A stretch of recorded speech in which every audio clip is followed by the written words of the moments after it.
के वर्तमान सांसद और बीजेपी प्रत्याशी राजीव प्रताप रूडी ने आज नॉमिनेशन किया। नामांकन के बाद राजेंद्र स्टेडियम में जनसभा हुई, जिसमें रक्षा मंत्री राजनाथ सिंह, भाजपा नेता रविशंकर प्रसाद, शहनवाज हुसैन समेत कई बड़े नेता शामिल हुए। नामांकन के दौरान पूरी तरह से वो भगवा में दिखे। इस दौरान उनकी दोनों पुत्री और पत्नी साथ में मौजूद रहीं।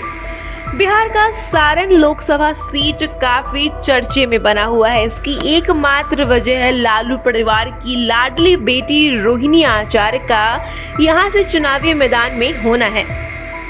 रोहिणी इस इलाके में अपने नाम की घोषणा के साथ ही कैंप की हुई है, लेकिन यहाँ मुकाबला उनके लिए आसान नहीं होने वाला है, क्योंकि यहाँ से एनडीए के कैंडिडेट पिछले 2 चुनाव में काफी बहुमत के साथ चुनाव जीत चुके हैं और लालू यादव को भी चुनाव हरा चुके हैं। ऐसे में आज उनके नामांकन के साथ केंद्रीय रक्षा मंत्री की भी सभा रखी गई है, जहां राजनाथ सिंह ने कहा कि रूडी ट्रेंड पायलट हैं और सबको हवा में उड़ा देंगे। सारण में नामांकन के बाद चुनावी जनसभा को संबोधित करते हुए राजनाथ सिंह ने कहा कि राजीव प्रताप रूडी एक कुशल पायलट हैं। मुझे भरोसा है कि वो बाकी सभी को हवा में उड़ा देंगे। उन्होंने कहा कि सारण की जनता को पीएम मोदी की गारंटी पर भरोसा है। अब मुझे यह भी भरोसा है कि बिहार में लालटेन युग की वापसी नहीं होनी चाहिए। इसके आगे उन्होंने कहा कि राजनाथ सिंह ने कहा कि आप एक सांसद नहीं बल्कि एक बड़ी हस्ती को चुनने जा रहे हैं। राजीव प्रताप रूडी सांसद हैं और दिल्ली में कम समय देते हैं।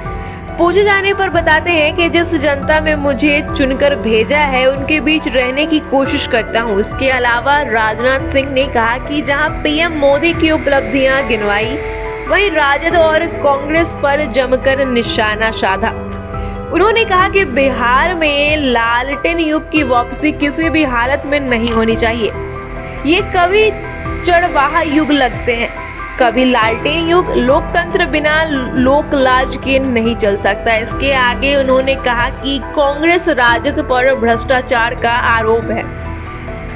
ये लोग बिना भ्रष्टाचार के ही नहीं चल सकते हैं, उसके बाद भी लोगों के बीच जाकर वोट मांगते हैं। थोड़ी तो लोकलाज होनी चाहिए।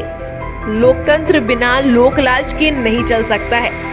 लोकतंत्र बिना लोकलाज के चल ही नहीं सकता। उधर राजनाथ सिंह ने कहा कि पीएम मोदी ने जनधन, आधार और मोबाइल की ऐसी त्रिमूर्ति खड़ी की है कि आज दिल्ली से अगर 100 पैसा चलता है तो वो पूरा पैसा आपके अकाउंट में आता है।